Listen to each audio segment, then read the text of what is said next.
Ini apa nih tiba-tiba nih datang ke studio begini nih. Tuh. Ini kepak. Bukan kepak kebinekaan kan? Wah. Ini kepak sayap kan? Kepak sayap. Kita kasih solusi. Lu berdua kan tadinya pramugara. Betul. Gue pengen denger deh kisah tobat pramugara meninggalkan dunia maskapai itu kenapa? Apa yang salah? Pertama-tama nih yang harus kita jelaskan ini karena COVID. Oke, satu dulu ya, tahan dulu ya, biar pada penasaran. Dan yang kedua, lu ngapain bawa ini ke studio gue? Buat gimmick sih. Oh, berarti gak dimakan ya? Makasih loh.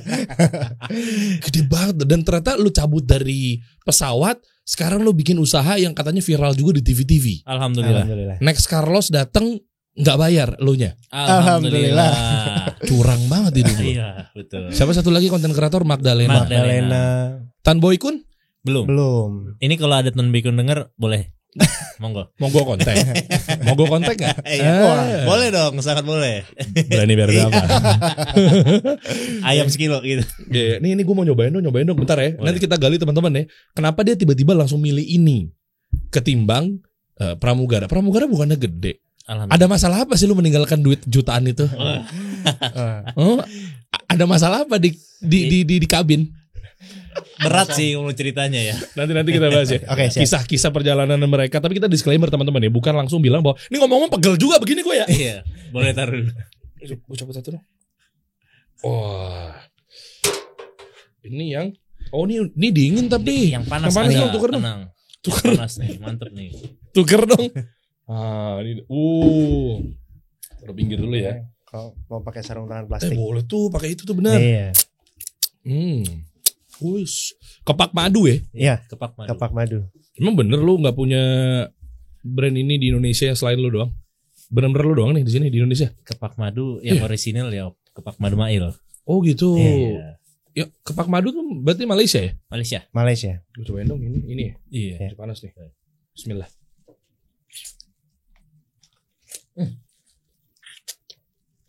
Gimana? Cocok lu bisnis begini, tinggalin pramugara. Alhamdulillah. Disclaimer teman-teman ya, ini pilihan pekerjaan. Gua nggak bilang haram gitu. Tapi hati-hati aja, di situ kan banyak tindakan-tindakan yang mungkin kalau kita nggak kuat di depan mata kan. Betul. Nah, jadi kalau istri di rumah ya. Jadi bukan kita langsung menghakimi karena itu udah versinya Ustadz aja. Iya. Tapi kalau saya jadi mereka sih, gue juga cabut daripada nggak kuat kan. Benar. Ngeliatin paha gitu kan. Paha ayam. Negatif ya otak lo.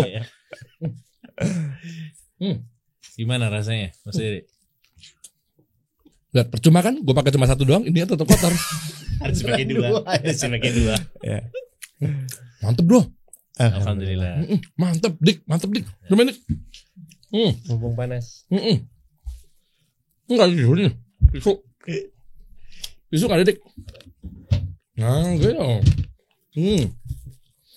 Jadi kepak madu dibakar. Iya. Pakai arang. Ya emang pakai apa lagi? Kan ada yang gas. Oh gas. Soalnya pakai arang, makanya ada asap-asapnya. Rasa-rasanya. Oke. Boleh. Sikat dik. Nah ini dalam bentuk apa? Nah kalau yang itu dia percik madu, itu bagian paha. Oh Hainan. Hainan betul. Jadi tuh. kita bawa nasi Hainan ke Indonesia untuk diperkenalkan karena kan belum terlalu common ya di Indonesia nasi Hainan ini. Hainan tuh di kaldu ayam. Enggak dari mana ya? Malaysia. Kok Malaysia sih? Singapura, Malaysia bener. China. Dan lo kan berarti ngambil ilmu-ilmu untuk resep-resepnya waktu lo di Malaysia. Betul. Iya. Jadi kita waktu training di sana. Sebenarnya di Malaysia kepak madu ini snack. Ini aja. Oke. Nah, ini idenya dari Radit. Jadi kita fusionkan dengan nasi Hainan. Jadi kepak madu dengan nasi Hainan itu yang bawa kepak madu Mael di Indonesia. Oh, Mael siapa dari lu? Mana nggak ada yang namanya Mael? Mael tuh. Tahan dulu, jangan dijawab. Ya. Kita mulai dari awal, kisah perjalanan dulu katanya sangat menginspirasi para pramugara ingin keluar juga dari maskapainya. Ya, apa begitu? Iya bisa dibilang seperti itu. Dia takut main di pinggir jurang. Kan lu kan tidak menghakimi profesi. Ya. Halal kerjanya, halal. Emang iya? Halal, tapi ya kasihan istri di rumah lah. Emang iya? Halal. Ya, kalau di base yang jualan alkohol. Oh iya, betul. Berarti haram. Ya abu-abu sih Mas. Ya, abu-abu ya. Ya, karena kalau beberapa perusahaan internasional mereka harus jual alkohol kan. Oh ya, itu lo pikiran sendiri aja lah teman-teman ya. Jadi kita disclaimer di sini, kita tidak menyudutkan beberapa bahwa ini adalah pekerjaannya begini enggak. Tapi gue pengen betul-betul ngangkat dari kisahnya mereka berdua. Kenapa mereka cabut dari penerbangan cabin crew, bener gak sih namanya? Iya, cabin crew. Iya kan, cabin crew, sampai akhirnya lu malah buka usaha seperti ini dan dirasa-rasa memang apakah ini adalah lebih tinggi pendapatannya dari pramugara? Nah, itu tuh kayak gitu-gitu tuh gue pengen tahu. Dari tahun berapa lu cabut, bro? Ini boleh taruh di sana kali ya. Ini minumnya juga ada dia nih. Wah, ini harus nyobain juga tuh. Ntar gue cobain semuanya. Iya kan? Enak nomor 2, gratis nomor 1. Abang, nanti kita buka di Kokas biar aja. Iya dong. Iya, lu ntar join sama gue. Siap. Kita coba nanti bagi hasil. Oh, boleh, siap. Kan lumayan, gue 97% lo 3%. Gak masalah, harganya gue naikin juga segitu. Oke, dari tahun berapa, bro? Kita resign Juli 2022. Ya, Kapak Madu Maelnya tapi dari 2020, 1 September. Oke. Kenapa lu cabut? Kita rasa kita lebih berkembang. Saya sama Mas Ibe kebetulan startnya 2013 awal jadi cabin crew. Kita udah hampir 10 tahun di pesawat. Jadi ngerasa kalau itu kita udah nggak bisa berkembang lagi di sana, Mas. Kenapa nggak bisa berkembang? Emang nggak boleh dari pramugara jadi pramugari? Ya bener dong, nggak boleh kan? Iya betul. Dan nggak bisa dari pramugara ke pilot, nggak bisa? Bisa. Sekolah lagi. Oh ya udah. Sekolah cuma antara modal sendiri atau kalau di perusahaan kita sebelumnya dia suka ada program tuh untuk ngerekrut pegawai gitu untuk disekolahin dari perusahaannya, beasiswa. Oke. Tapi ya itu kalau yang terpilih kan ujiannya juga susah kan. Oh. Kalau tidak terpilih itu bisa, tapi kita modal sendiri. Sepupu gue juga di situ tuh, Rilo Siregar tuh. Dia Garuda Indonesia. Dia di sini 4 kalau nggak salah tuh dia. Oh, udah kapten. Bininya. Boleh sih memang 4-nya. Apa namanya? Anda jangan mancing. Apa namanya? Barnya Bar. Iya, bilangnya bar. Iya, bilangnya bar. Bar 4 gitu. Bar 4, bar 3, bar 2 gitu. Oh, saya pikir nongkrong di bar. Nah, Bar ya. Nah, itu dia masih di situ tuh. Nah, cuma kan boleh ketika lo menundukkan pandangan. Susah ya? Susah. Kan pesawat kecil. Oh iya. Harus lihat ke bawah tuh agak susah. Harus lihat ke depan gitu. Oke, nah terus kalau lu kan dari perawakannya bule-bule gini berarti non muslim apa mualaf? Mualaf. Oh, tahun berapa? Mualaf tahun 2014. Oh, ini ada 2 cerita berarti nih. Ada 2 kisah. Kenapa lu keluar dari pramugara? Kenapa lu keluar dari Kristen atau Katolik? Jadi luar biasa pembahasannya dalam ya. Iya. Mau mana dulu yang mau dibahas? Silakan Mas Ibe dulu, Mas Muhammad Ilham. Silakan. Nah, Ilham gimana, Ham? Jadi alasannya ada beberapa ya. Yang pertama gini. Yang pertama setelah saya pelajarin, alhamdulillah di Islam itu mengajarkan Tuhan tuh satu. Memang yang agama lain ngajarinnya Tuhan berapa? Jadi Tuhan itu satu, tidak disekutukan dan tidak beranak ya. Tidak beranak. Di agama yang sebelumnya, jujur saya tumbuh belasan tahun, 20 tahun lah mungkin lah, karena saya mualaf tuh sekitar umur 21 kalau nggak salah, apa 20 gitu. Itu saya tumbuh di agama sebelumnya, cuma saya sering tanya apa artinya. Ini gak apa-apa ya? Loh gak apa-apa. Kan gini, Rasul SAW juga ngajarin ke kita bahwa kita gak boleh mencemooh agama lain. Kita gak boleh mencemooh sesembahan agama lain. Jadi kan misalnya sesembahan ada yang patung gitu kan. Mungkin kita menganggap bahwa oke, ini syirik menurut Islam. Tapi bukan berarti kita hina-hina sesembahan, dia gak boleh. Memang di Islam tuh ngajarinnya Ahlus Sunnah begitu gitu kan, menurut pemahaman para sahabat. Makanya jadi di sini gue pengen tahunya lebih dalam dari sudut pandang ketika kenapa lo memilih Islam. Dan pada saat itu juga lo lagi jadi pramugara kan berarti kan? Tadi lo bilang 10 tahun. 2014 tuh baru selesai training. Oh, baru selesai training. Oke. Ya, udah ketemu dia. Oke. Karena sebenarnya dalam perjalanan juga beliau juga banyak ngajarin. Oh, jadi dan lu pas ketemu dia, lu ngeliat dia udah berkepak-kepak sayap ya? Belum. Belum. Wah, masih panjang ceritanya. Oke, lalu. Jadi belasan tahun ya, sampai 20 tahun itu di agama sebelumnya sering bingung dan nggak pernah dapat jawaban yang clear kalau saya bertanya tuh gimana sebenarnya Tuhannya siapa? Maksudnya siapa yang disembah? Terus sama ratakah atau beda antara Tuhan atau Allah Bapa, Yesus, terus sama Roh Kudus? Nah itu jawabannya nggak pernah sama. Emang iya? Ya maksudnya saya bertanya kepada siapapun, maksudnya ibaratnya pendeta gitu ya. Oke, berarti sebelumnya lu nyaman nggak? Lu apa agamanya? Kalau lu kasih tau lu nyaman? Nggak masalah. Di KTP Katolik. Katolik, tapi pas remaja masuk gereja-gereja Bethel Kristen.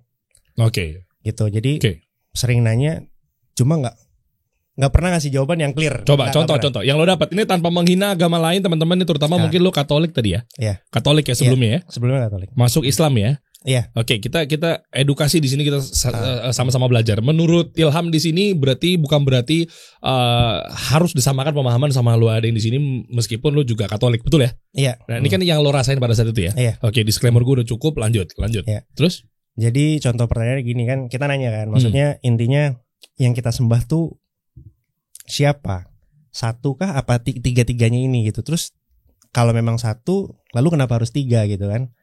Nah jadi sering dapat jawaban yang membingungkan kan, maksudnya gini, Tuhan tuh ya Tuhan, Yesus tuh kan anak. Ada juga yang bilang jelmaan Tuhan jadi manusia gitu. Terus Roh Kudus juga ada yang bilang itu juga sebenarnya Roh Tuhan gitu. Jadi banyak versi ya. Banyak versi. Nah itu yang pertama. Pertama ya. Jadi tentang apa ya bilangnya Trinity ya. Trinitas.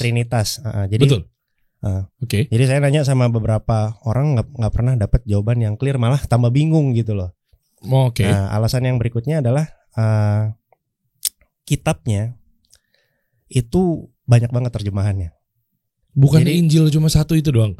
Perjanjian baru, perjanjian lama ya? Ya terjemahannya. Mungkin kan revisi kali ya. Bisa direvisi. Ada yang direvisi, ada yang terjemahannya versi badan A, badan B gitu loh. Oke. Jadi kayak contohnya pernah saya ibadah bahas satu ayat tapi diambil dari 3 terjemahan. Jadi habis dia bahas yang satu, dia bahas yang terjemahan ini, lalu bahas yang terjemahan ini gitu loh. Maksudnya membingungkan, kenapa tidak pakai satu gitu. Nah, kedua hal tadilah ya, maksudnya yang saya temuin di Islam strictly gitu, lurus, langsung aja Tuhan tuh satu. Itu aja. Tidak berwujud kan, tidak berwujud. Itu ya yang bikin saya yakin, saya berpegang teguh, berpegang kencang gitu. Dan waktu itu ketika ada tersebut nama Yesus, menurut lo itu apa Yesus itu? Kalau di kami kan ketika lo udah pindah ke Islam nih, kita agak maju dulu baru ntar mundur lagi ya. Sama nggak ketika lo dengar masuk Islam cerita-ceritanya bahwa Yesus yang dimaksud adalah Nabi Isa alaihissalam? Nah ini merinding nih. Waktu itu ini juga salah satu faktor yang akhirnya jadi semakin kencang gitu ya. Waktu itu lihat kata-katanya Zakir Naik. Dia ngomong ke salah satu audiensnya, dia bilang, brother, kalau kamu percaya Yesus itu manusia, dia nabi. Terus bahwa Tuhan, jadi intinya maksudnya Zakir Naik adalah Tuhan tuh bukan Yesus gitu. Kamu percaya Muhammad juga nabi, juga seorang manusia, Masya Allah kamu muslim katanya. Jadi maksudnya ini opini pribadi ya. Jadi Nabi Isa tuh sebenarnya tidak salah gitu, karena Nabi Isa pun pasti menyembah Allah kan. Tapi mungkin yang jadi salah tafsir, entah disengaja atau tidak sengaja, adalah mungkin para pengikutnya gitu loh. Maksudnya gitu. Jadi disangkanya bahwa ini tanggapan saya. Iya. Tanggapan lo yaitu para pengikutnya yang menganggap Nabi Isa itu ternyata Tuhan. Betul. Makanya namanya Yesus itu. Iya, Yesus itu kan bilang Tuhan Yesus gitu kan kalau di agama sebelumnya. Berarti sama tuh Yesus yang dimaksud adalah Nabi Isa, atau pernah dengar juga nggak bahwa Yesus yang dia maksud adalah ternyata bukan Nabi Isa? Pernah dengar, cuma dengar cerita ya, maksudnya belum pernah lihat referensinya asli gimana, belum pernah. Narasinya gimana? Pernah dengar cerita, ini dengar ya kalau nggak salah, yang disalibkan itu bukan Nabi Isa. Yudas Iskariot. Lupa siapa deh. Gue nanya nih, gue nggak tahu. Tapi kalau di pas saya masih Kristen sih ya itu Yesus. Cuma setelah di Islam kan saya pernah dengar cerita bahwa yang disalibkan itu bukan Nabi Isa sebenarnya. Tapi yang lo anggap Yesus pada saat itu adalah memang Tuhan dan manusia. Waktu masih agama Kristen. Iya. Tuhan. Ya Yesus tuh kita anggap Tuhan. Dan memang wujudnya manusia. Manusia tuh. Oh berarti nyembahnya manusia dong ya? Bisa dibilang gitu, ya. Berarti kalau namanya manusia kan kita manusia bisa mati, betul ya? Betul. Oh. Ya itulah makanya banyak yang membingungkan kan. Sebenarnya kan ada kata-kata juga yang duduk di sebelah kanan Allah Bapa kan. Aku nggak tahu itu apa tuh. Ya itu pertanyaannya, kalau Yesus itu Tuhan, maksudnya kok dia beda tempat gitu loh. Sebenarnya sesimpel gini loh. Sesimpel kalau aja mungkin orang tahu Yesus, Nabi Isa tuh manusia, nabi. Iya. Allah tuh ya beda adat, bahkan Tuhannya Isa. Allah memang bukan manusia yang kayak kita gini. Iya, yang jadi salah adalah orang maksudnya ini mispersepsi bahwa Isa tuh adalah juga Tuhan gitu loh, yang jadi salah tuh gitu. Ya makanya gue tadi tekankan lagi bahwa berarti Tuhannya manusia. Makanya tadi gue nanya kalau memang ternyata dipersepsikan bahwa Yesus itu manusia atau mungkin Yesus itu Nabi Isa ya, which is Nabi Isa juga ya manusia gitu kan. Iya. Nah kayak gitu kan, utusan Allah dan lain sebagainya. Berarti kan yang gue pahamin kalau di Islam ya berarti Tuhannya ya udah Tuhan satu tunggal tidak beranak dan kuat, sangat besar, bahkan lebih besar. Ya gimana gitu cara mematikannya juga nggak bisa, kita yang dimatikan sama Allah kan begitu. Atau mungkin kalau dengan versi secara general ya kita dimatikan sama Tuhan gitu kan. Dan Tuhan tidak pernah tergantikan, bahkan nggak mati gitu loh. Nice. Oke, terus akhirnya lo pas pilih ke gue ke Ilham bentar ya. Oke, pas lo akhirnya pilih ke Islamnya makin yakin. Terus sekarang keluarga gimana? Sekarang sih alhamdulillah udah nerima. Alhamdulillah. Tapi awalnya nggak semudah itu. Nggak semudah itu. Iyalah. Karena dia orang Manado, Mas. Orang Manado. Manado banyak yang non Muslim ya. Iya. Oke. Tapi akhirnya ya lu putuskan ya Bismillah gitu ya. Bismillah ya. Awalnya ngomong kan sama keluarga, tolong hargain kepercayaan udah saya pilih dan saya jalanin. Oke. Gitu. Waktunya ngomong itu sih nggak ada perlawanan apa-apa. Tapi waktu itu konfliknya pernah beberapa kali, punya pasangan kan orang Muslim juga dong, ya. Terus mau serius mau nikah. Nah di situ konfliknya. Jadi keluarga atau orang tua tuh tetap memperlakukan kamu kok nyari pasangan Muslim, carilah yang seagama. Jadi seolah seperti mungkin diabaikan kali ya, yang pernah saya sampaikan di awal itu. Gitu. Lu udah pernah nice try tapi lah. Iya. Kok beda sih waktu itu udah gue. Oke. Ya, akhirnya ngomong lagi ya ada bertengkar lah, bersisi paham. Waktu itu kan nggak tinggal di rumah ya. Jadi bolak-balik bertengkar. Akhirnya saya putusin gini, mungkin keluarga nggak ngelihat saya tuh jalanin sungguh-sungguh. Mungkin asalnya masuk Islam aja mungkin gitu, atau mungkin kepikirannya karena kebawa pasangan atau calon gitu. Akhirnya saya putusin karena udah berapa tahun waktu itu nggak tinggal sama orang tua, saya putusin saya balik ke rumah. Maksudnya saya mau tunjukin bahwa saya jalan Islam benar-benar gitu loh. Maksudnya saya nunjukin dengan saya sholat, maksudnya gitu. Oke. Dan bahkan mendalamin juga sampai sekarang yang ngajinya mungkin sama Ustadz Khalid atau segala macam ya. Iya, alhamdulillah. Wah, Jib. Ya. Terus ketemunya sama Radit gimana nih? Kan di pesawat udah ketemu tuh. Udah ketemu. Udah ketemu. Satu duduk di sayap kanan, satu duduk sayap kiri. Duduknya sama-sama di dalam kan? Di dalam. Bukan di sayap kan? Iya. Gue tuh SpongeBob. Iya kan? Terus akhirnya ketemu, terus tiba-tiba cabut yuk gitu. Apa nih? Dari yang ya kan ketemu, akhirnya kan bikin bisnis nih. Oh iya. Nah ini nyambung nih. Jadi beda cerita nih. Beda cerita. Oh beda cerita. Jadi lu punya cerita sendiri lagi. Jadi Mas Muhammad Ilham ini penggiat bisnis yang gigih sebelumnya. Sebelum kita buka ini. Jadi saya dulu satu kontrakan sama beliau. Oke. Setiap saya pulang terbang saya ngeliat wah bisnis banyak banget Mas. Apa tuh? Jualan baju Bangkok, terus jualan ikan, jualan jam, jualan snack, jual apapun yang bisa dijual. Dulu juga pernah franchise salah satu ayam gepuk di Jakarta. Oh, Pak Gembus. Iya. Saya sebut saja.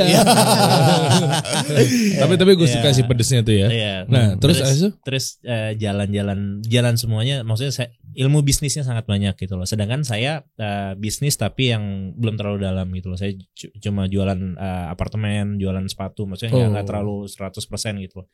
Oke, nice juga ya berarti ya. Berarti kamu falas sekali ya, pramugara tuh kedok doang berarti ya. Nyambil, sampingan.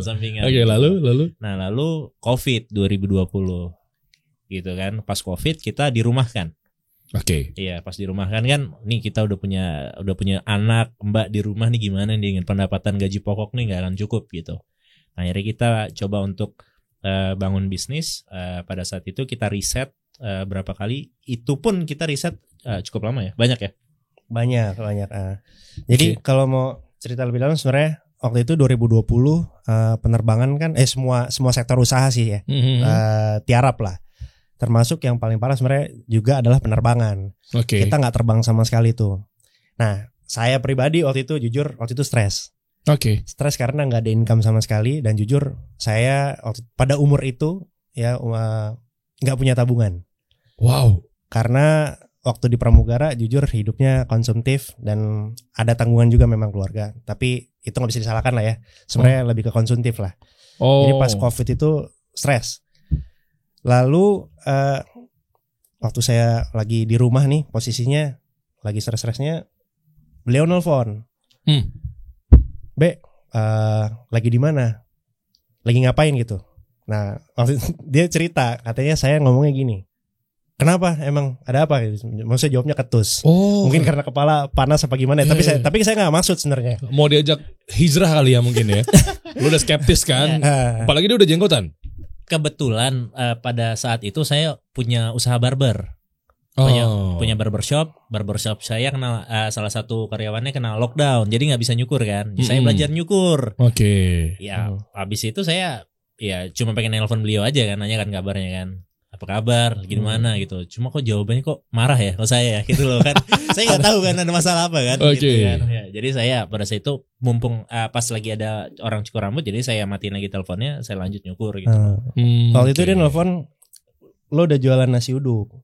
Ya, jadi dia nelfon, kalau nggak ngapa-ngapain bantuin sini gue jual nasi uduk. Waktu itu saya kaget karena waktu saya belajar usaha, saya sering banyak ngomong sama dia, tapi waktu itu dia belum concern ke situ, masih suka terbang lah. Saya kaget, udah belajar usaha nih. Nah, kebetulan pada saat itu juga saya juga habis berselisih paham juga sama orang tua karena adik saya yang cowok sunat. Alhamdulillah sekarang udah mualaf juga. Alhamdulillah. Yang cowok. Jadi kalau sunat itu harusnya nggak boleh kalau kata nyokap. Tadi katanya bokap sorry. Ya, selisih paham. Ya itu yang saya bingung kan, padahal orang tua saya pun sunat. Sepertinya beliau khawatir kalau ini kayaknya nih bibit-bibit akan mau mengarah meninggalkan agama kita nih. Mungkin maksudnya, ya seperti itu. Kasih tahu aja Pak, bukan ke situ banget sih sebenarnya. Kesehatan dan takutnya agak-agak rancu kalau ada kuncupnya gitu. Iya. Maksudnya bentuknya kan nggak bagus. Bisa aja lu langsung masuk dari situ gitu. Nggak rapi gitu kan. Maksudnya nggak dikasih pomade kan, jadi kayak kurang. Lalu. Nah, itu makanya lagi nggak ada uang, nggak terbang, habis bertengkar sama ayah, dia nelfon bantuin. Oh ya udah. Saya waktu itu jujur, dan saya pun nemuin banyak orang sebenarnya pas masa baru-baru COVID itu, banyak saya ngeliat orang yang kayak saya tuh jalan tuh tapi pikirannya nggak di situ gitu loh. Oh iya, kosong gitu ya. Waktu itu saya pun ngalamin. Saya nanya sama dia, rumah lu di mana? Baru Sepatan, kan itu saya di Jakarta Pusat, jauh banget Sepatan itu. Di belakang bandara, belakangnya lagi gitu kan. Terus, lebih ke Aceh ya. Lu kayaknya belakang bilang aja kalau emang Aceh. Iya. Bilang aja kalau Aceh. Pakai sosok Jakarta, Tangerang. Ya, saya nanya berapa? Dia nanya kalau ke rumah lo 25.000 cukup nggak ya? Bensin maksudnya. Dia sampai ngomong kayak gitu. Mas. Ya Allah kasihan. Bayangin ya.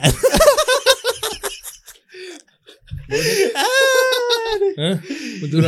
Ini buat bolak-balik Sepatan Jakarta ya. Iya, dia ngomong kayak gitu Mas. Bayangin ya, saya pulang ke rumah cerita sama istri saya nangis Mas. Dia bilang kayak gitu. Kan bisnisnya banyak katanya. Betul. Belajar. Belajar banyak bisnis belajar. Maksudnya untuk belajar tujuannya. Gitu, akhirnya udah bisa itu katanya. Ya udah jalan ke sana. Ternyata dia jualan nasi uduk di pinggir jalan, di kampung. Di pinggir jalan. Oh ya udah. Saya emang karena dulu pernah jualan ayam gepuk kan, jadi nggak ada masalah sama sekali. Jadi saya bantuin dia ya. Posisinya lagi nggak terbang lu kan berarti kan? Semuanya nggak terbang. Ada yang terbang Mas. Oh iya, pandemi ya. Nggak ada yang terbang sama sekali. Oh iya benar. Ya kita jualan nasi uduk. Ya saya ngajarin bungkus nasi, ngaretin, nyendok. nyendok ditakerin sekian gitu loh, ibaratnya kayak gitu lah. Oke. Jualan tuh. Nah itu rame ibu-ibu. Pramugara yang Saya jualan. jual teman saya, Mas. Ada dia nih. Kan? Di kampung ada bule nih. Wow. Iya.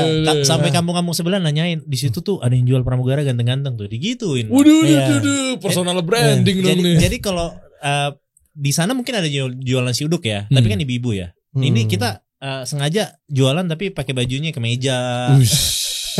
Kita kayak mau terbang gitu kan. Keren. Tapi rapi gitu. Nah ini teman saya sangat membantu untuk salesnya nih. Berarti lo jadi pramugaranya, lo jadi pramusajinya ya? Iya. Sama-sama pramu. Iya. Lalu Ibu-ibu bilang, iya mas, habisnya di sini sih dari ujung ke ujung tuh kalau jualan nasi uduk biasanya kerudungan gitu kan. Ini kok mas. Terus kita bilang, jangan salah bu, kita kalau malam juga kerudungan.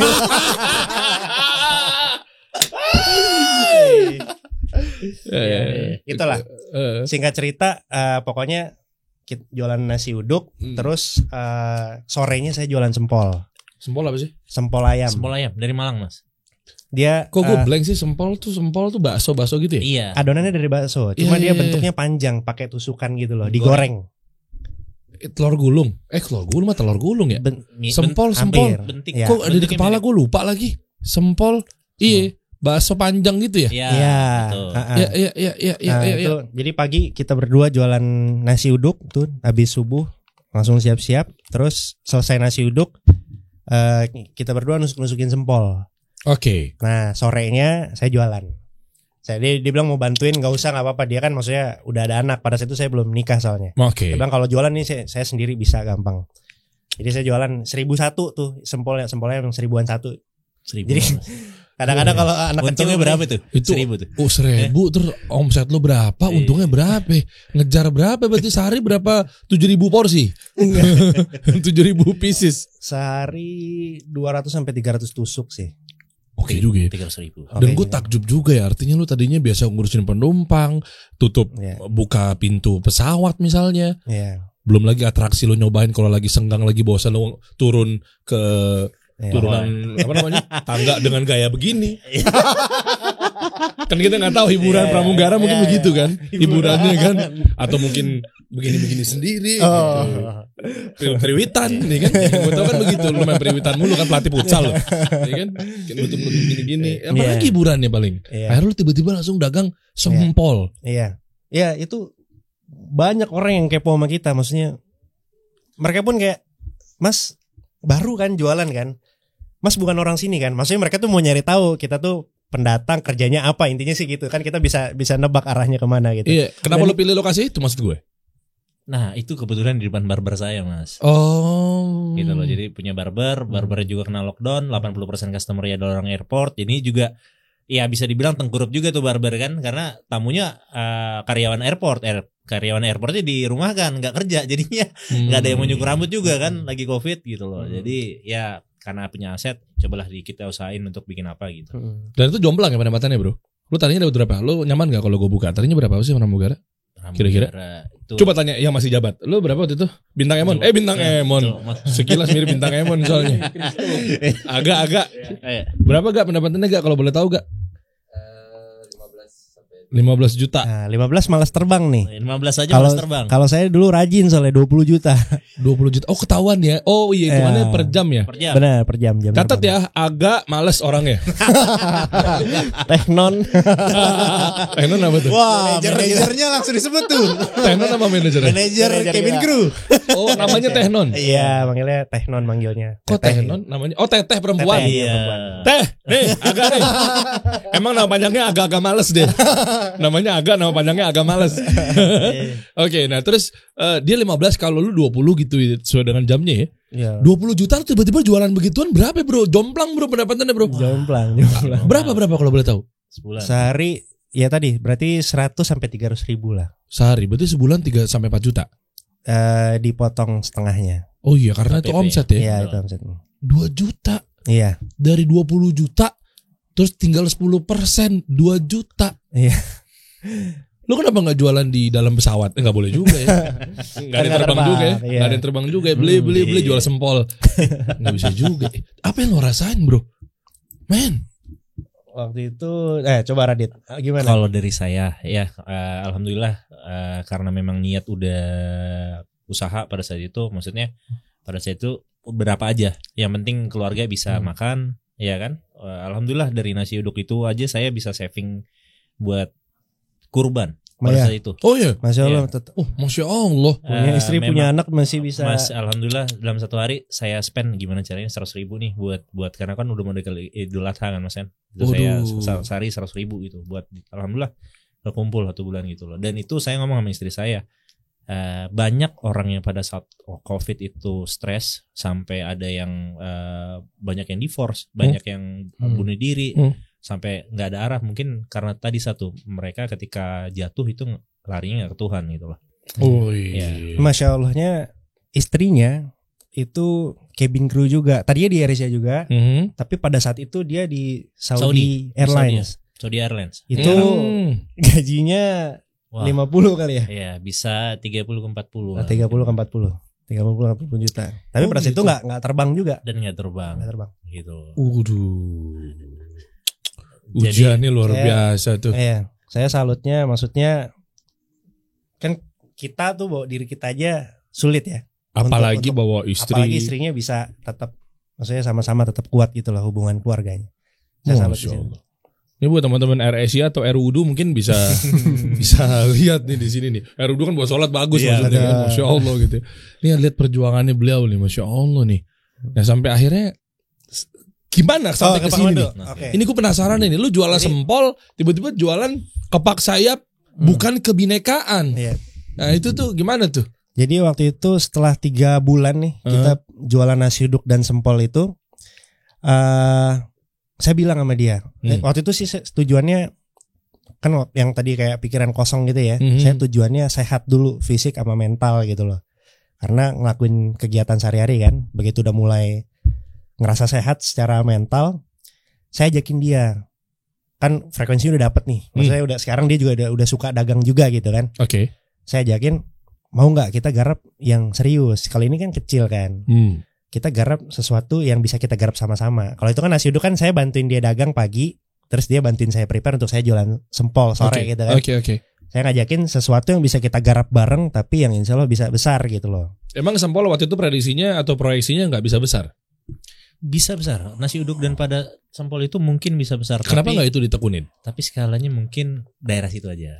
Lokal gitu loh. Kita mau bisnis yang bisa se-Indonesia. Ya lu banyakin aja distribution channelnya. Misalnya lu abang-abang suruh dorongin gerobaknya keliling. Banyak kan kayak begitu-begitu kan ada bosnya biasanya. Itu gede loh, gue pernah denger ceritanya loh. Jualan pentol lah apa gitu-gitu kan. Biasanya. Punya 100 gerobak, mungkin modal ya, apa gimana? Kalau saya mikir gini, kenapa ini menurut saya, kenapa waktu itu nggak milih sempol atau nasi uduk? Nggak eye-catchy gitu. Nasi uduk udah banyak banget soalnya. Terus kalau sempol tuh saya mikir gini, produk yang atraktif terus bisa dibikin variasinya. Gitu. Kalau sempol menurut saya begitu aja. Terus kalau mau dibikin variasi juga nggak terlalu banyak. Nah kalau kayak kepak madu mael ini, akhirnya kita pilih kepak madu mael kan karena dari attract-nya itu si produk utamanya kan, si sayap itu kan. Nah lalu itu kuat tuh. Selanjutnya bikin variasi, kebetulan beliau sih kalau yang untuk bikin inovasi menu, dari bikin ke pahanya, ke dadanya, terus kita bikin bumbu lain, terus ide beliau juga untuk difusionkan dengan nasi Hainan, terus kita bikin juga minumannya Milo KL, Neslo Coffee gitu. Milo juga idenya Radit juga. Bareng. Bareng. Ya. Saya tadi pikir kan idenya Radit, idenya beliau. Kontribusi Anda apa? Beda Mas. Jual bulenya.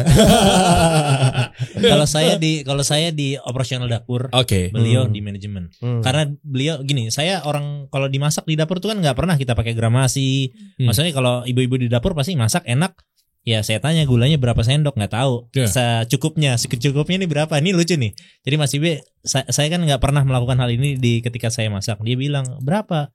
Secukupnya lo sama secukupnya gue tuh beda. Dia bilang gitu. Keren.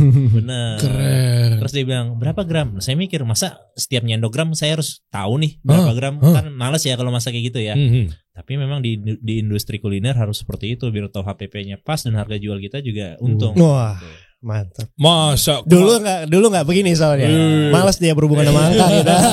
tapi masa gue setiap foto di pesawat lu nakarin gue mau fresh milk atau apple juice kasih nggak lu ukur ayo Beda ya kalau di pesawat ya. oh beda ya Ada gelasnya soalnya. iya benar dan juga kan APBN ya jadi bodo amat ya bukan duit lo juga ya bukan duit lo juga anggarannya udah ada dari negara ya oke sampai akhirnya brand positioningnya menurut gue kuat banget kenapa karena kepaknya diangkat dan fokus di situ karena kalau lo bilang ayam madu semua juga begitu Iya.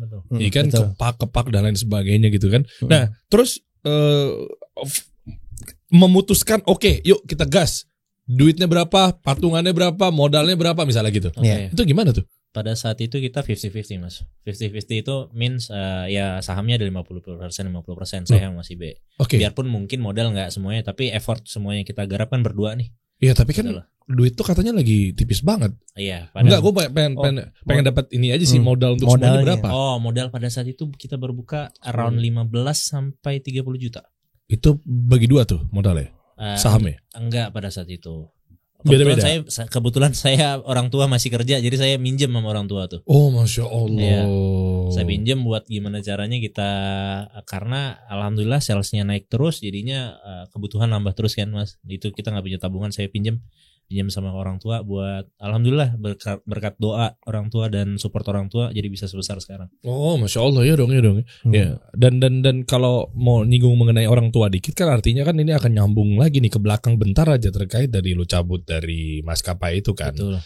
Pramugara lu cabut kan pasti kan izin sama orang tuanya pasti. Gimana apalagi kok sampai orang tua trust gitu minjemin angka yang cukup besar belasan atau jutaan tersebut gitu kan let's say sampai akhirnya kan lah tau gak sih stigma gini lu cabut gini nih makanya cabut resign ujung-ujungnya tuh lu butuh duit juga kan nah dengerin nih gak pikir baik-baik gak kalau mau cabut tapi bagus sih cabut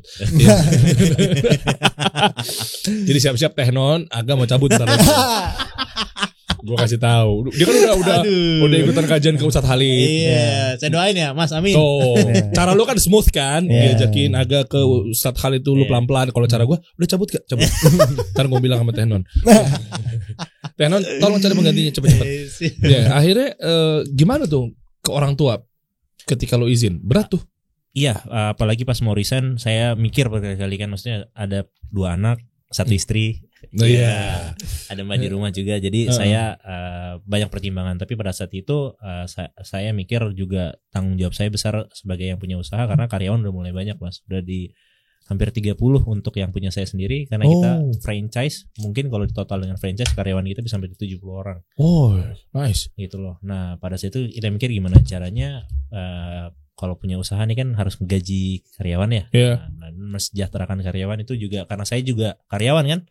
Saya pengen tahu karyawan saya juga harus sejahtera bukan karena bisnis ini harus bisa besar dan mengkayakan saya Mas Ilham enggak juga, tapi gimana caranya saya bisa bisnisnya berkah gitu loh. Oh, Masya Allah. Dan orang tua ngerti ya ketika lu cabut ya. Alhamdulillah. Alasannya apa, Bro? Ini alasan yang jujur apa alasan yang bohong nih ke orang tua nih? Saya jujur bilangnya gimana dan itu yang lo rasain ketika lo jadi pramugara juga betul bilangnya gimana alhamdulillah lebih ke kalau dari saya sih jujur karena saya bisa lebih rutin beribadah sih gitu loh jadi kalau sholat bisa on time kalau dulu kan di pesawat kita susah mas mau ambil wudhu aja toiletnya kan kecil kan di pesawat kan terus sholat dalam posisi ya kadang-kadang bertayamum kadang-kadang kita di pesawat juga harus posisinya duduk gitu loh nggak bisa kayak bilang ke pilot gitu kiri bentar lot kiri lot gitu bentar turun gitu nggak bisa ya mampir dulu ya nggak gitu. Bisa ya mau di atas terus tuh kadang-kadang kita jama soalnya kan kalau rutenya pendek-pendek tuh kita sibuk banget gitu loh oke.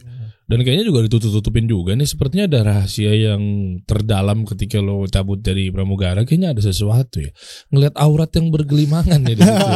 Ini bisa dibilang semenjak mulai ngaji jadinya kita tahu gitu loh mungkin nggak haram sih kalau saya bilang gitu loh karena yang dicari dalam situ mau halal cuma ujian buat kita ya ujian mata sih mas ujian mata karena setiap hari harus ketemu sama pramugari terus kita harus diskusi sama pramugari gitu jadi menurut saya jadinya daripada saya kerja seperti ini gitu loh mending saya fokusin di Kepak Madu yang mana saya tiap hari liatin ayam. Wah, paha ayam.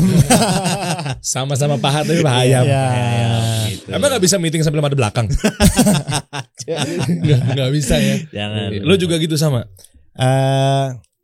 Jadi dulu belajar usaha itu tujuannya sebenarnya gini, berangkat dari keadaan keluarga yang nggak harmonis. Oke. Jadi saya punya cita-cita tuh pengen punya keluarga yang harmonis gitu. Hubungannya apaan, Ilham? Ya, jadi hubungan saya ke istri, hubungan saya ke anak. Nah, saya ngerasa waktu kerja, ya saya nggak bilang kerja tuh salah ya.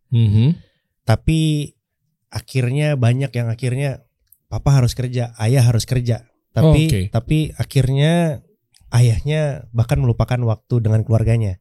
Akhirnya maksudnya hubungannya tidak terbangun. Jadi itu tujuan saya, mau full usaha dan tidak bekerja. Tapi setelah belajar mulai waktu itu mulai rajin sholat, mau coba sholat 5 waktu, sama ngerasain kesulitan. Terus waktu itu saya berpikir kalau saya niatnya hanya tadi duniawi gitu ya, mungkin kalau saya masukkan juga alasan yang utama adalah tentang ibadah, tentang ibadah, insya Allah Allah juga mudahkan gitu loh. Sama tadi alasannya kayak Radit, alasan yang berikutnya adalah karena gitu, kalau mau sholat susah. Sering ya diuber-uber buru-buru gitu loh. Terus ya itu kadang jama, kadang tayamum gitu. Ya, apa pengalaman lagi selain itu? Biasanya selain oke lah, misalnya lu nggak bisa jaga pandangan, ya kan, terus juga mungkin sholat buru-buru dan lain sebagainya. Apalagi gue pengen tahu aja sih insight-nya sih, teman-teman suka dukanya pramugara tuh apa sih? Yang berbenturan dengan agama ya maksudnya ya? Ada lah, mungkin ajak-ajakan teman yang masih pada suka dugem. Woi, ya, entertainment kan? bro. Kita 3 tahun, saya 3 tahun setengah di base Bali, masih B 3 tahun di Bali. Iya. Bali bos. Ya, kan? Udah terkenal kan ya, kita nggak perlu ngomong. Iya, agak berapa tahun nggak di Bali gak? Dan masih agak ya, sampai saat ini ya. Kapan nggak ke luar? Bukan ke Bali tapi keluar. Masih betah dia tuh ya. Tahan-tahan ya gak? Ya, terus akhirnya itu tuh berat tuh ya. Iya, dugem party gitu kan. Iya, bisa dibilang seperti itu. Jadi ya harus pegangan kuat-kuat sih Mas menurut saya gitu loh. Tolak aja. Sorry gue gak bisa malam ini. Tolak bisa gitu kan. Cuma kan ya kembali lagi gitu kan, seberapa siap kita terus menolak. Kadang-kadang kan gak enak, ataupun kadang oh ya udah tadinya niatnya mungkin gak dugem tapi makan doang gitu. Tapi akhirnya kemana-mana gitu loh. Oh iya tuh. Itu. Susah banget. Sorry bro, gue gak bisa ikut. Gue mau tahajud. Gue mau posting, lu lihat tadi di Instagram gue tahajud live. Jangan dicontoh. Anak-anak yang biasanya baru-baru ngaji tuh Anda kenceng-kenceng sekali ya. Langsung show off apa segala macam ya. Tapi juga nolaknya juga cara halus apa segala macam ya. Apalagi kalau perihal dakwah kan takutnya mereka jadinya, kok lu mentang-mentang kayak gini jadi begini sih, berubah lu kenceng banget lo gitu ya. Nah sekarang udah di posisi lumayan nih kalau dibahas nih. Kepak Madu Mael ini sampai akhirnya kok bisa gitu. Formulanya apa? Next Carlos mau mampir dan sekarang viral juga sampai 6.000, terus juga viral di TV-TV juga kan? Ya alhamdulillah kita mampir ke TV lokal, YouTube dan lain-lain. Gimana tuh solusinya bro? Formula pertama sih bumbu, Mas. Kenapa bumbunya? Flavor gitu. Dari rasa kita bisa compare ke di Indonesia, mungkin rempah-rempahnya belum ada ketemu di Indonesia. Itu sadis banget sih, bener tadi gue nyobain tuh. Jadi kalau yang pada mau makan kepak Madu Mael, pilih sayapnya yang panas gitu loh. Itu hintnya. Oh gitu lah. Emang berarti kan bukannya keukur bahwa jagonya pas panas doang gitu. Itulah spesialnya kalau menurut saya. Tapi kalau mau bagian yang kita serve bisa dingin adalah paha, dada, nasi lemak kita ada, chicken rice kita ada. Tapi yang best seller kita tuh sayap. Tapi minta request yang panas gitu loh. Saya boleh siap-siap pakai sarung tangan dulu. Oh iya. Silakan. Enggak, takutnya ada bola mau datang. Standby jadi kiper. Enggak dong. Cuma pantasnya satu lagi sih. Tadi soalnya pas lagi ngobrol buru-buru kan. Gitu. Waktunya kayak belum dapat kayak rasanya nih. Belum dapat. Coba saya coba. Rasanya harus dapat dulu nih. Oh, ini nih masih panas lagi nih, masih hangat nih. Ini masih ada enggak? Oke, bismillah. Begini rasanya. Iya. Enak ya soalnya. Insyaallah. Lupa tadi kalau tadi yang pertama udah makan, lupa. Gak apa-apa. Nanti kita kirim ke Kasil Solusi ya. Iya. Sutrek. Nah, siapa yang punya resepnya? Kita berdua. Kita berdua. Nguliknya dari mana? Gak sengaja. Nah, kok bisa? Jadi kita mungkin punya resep A, B, C yang mana kita lagi ngulik, nyari, tapi ketemunya accidentally gitu. Benar-benar kayak bumbu A sama B udah jadi, kita mau ngebuang bumbu C. Sebenarnya bumbu A dan C tergabung, enak banget gitu loh. Jadi kita kulik sampai benar-benar ketemu. Alhamdulillah ketemu resep yang pas, yang cocok di lidah orang Indonesia. Jadi misalnya kita nyoba nih percobaan pertama gitu kan, kita cobain ini enak tapi B nggak ada yang spesial gitu. Jadi benar-benar diskusi, kita posisikan kita nih orang tamu gitu loh, customer yang beli. Kita posisi biasa sih, nggak bikin mungkin kita mau balik lagi gitu. Oke, kita coba lagi. Coba, nah ini oke. Tapi apakah masuk di pasar Indonesia? Pokoknya kayak gitu. Kita cari terus sampai akhirnya dapat yang ini oke. Ini mungkin manisnya perlu begini, gurihnya begini, asinnya begini, rempahnya begini gitu. Gitu. Belasan berkali. Lu ngomong terus gue mau nikmatin. Belasan kali kita trial. Belasan kali 3 bulan kayak. 3 bulan. 3 minggu. 3 minggu kita trial. 3 minggu ya, sekarang berapa omsetnya? Harian. Ya boleh harian, berapa harian? Ntar kan tinggal gue akumulasi aja dan tinggal gue laporin ke pajak. Berapa? Ya bisa 10-15 Mas. Apaan? Omset hariannya 15 apaan? 15 juta. 15 juta? Iya. Di mana tuh bisnis? Satu outlet. Saya cuma mau cari tuh bisnisnya di mana tuh. Saya meskipun di podcast satu harinya 100 juta, tapi maksudnya habis ini kita mau ke podcast. Bismillah. Kalau nggak sponsor sini Enggak. Tapi lo oke lo, itu omset sih ya. Iya. Omset. Tadi katanya netizen pada nitip pertanyaan, bersihnya berapa sehari? Bukan saya yang nanya. Sehari ya Mas ya. Target lah. Target kita profit 20%. Berarti kalau 10 karyawan. juta deh biar gitu gampangnya aja ya. Iya. Berarti sehari 2 juta. Ya. 2 juta. Kalau konsepnya street food, target kita 30-35%. Kalau street food ya. Jadi kita punya 2 konsep. Oh, Mas. 3 juta berarti kalau sebulan enggak saya maunya cuan cepet aja deh. Oke, siap. 3 juta berarti 90 juta sebulan deh. Iya. Bagus ya tinggalin Pramugara deh. Alhamdulillah. Ya kan lebih gede ini maksudnya. Iya. Tanpa mengurangi rasa hormat buat Betul. agak. Buat teman-teman Pramugara. Buat teman-teman Pramugara. Gede di sini. Iya. Alhamdulillah. Ketika kita meninggalkan sesuatu karena Allah gantikan berlipat-lipat tuh. Amin. Iya kan? Dari yang 20 juta misalnya. Atau kayak ada orang yang malas terbang 15 juta. Sampai akhirnya sekarang dapat 60 juta, 70 juta. Masya Allah kalau gitu. Ya daftar yuk. Nih franchise, katanya franchise ya? Enggak. Sudah enggak lagi. Kenapa? Kita mau develop sendiri, Mas. Karena tadi franchise ini sometimes ada kerugian buat kita. Dari kualitas rasa sih gitu. Jadi ada sedikit perbedaan di antara outlet yang mana akhirnya kita garap ini semuanya. Dan kita udah buka restoran. Wow, di mana? Berapa cabang? Baru cabang pertama di restoran kita di Tangerang, di Pasar Lama Tangerang. Kalau restoran baru 1.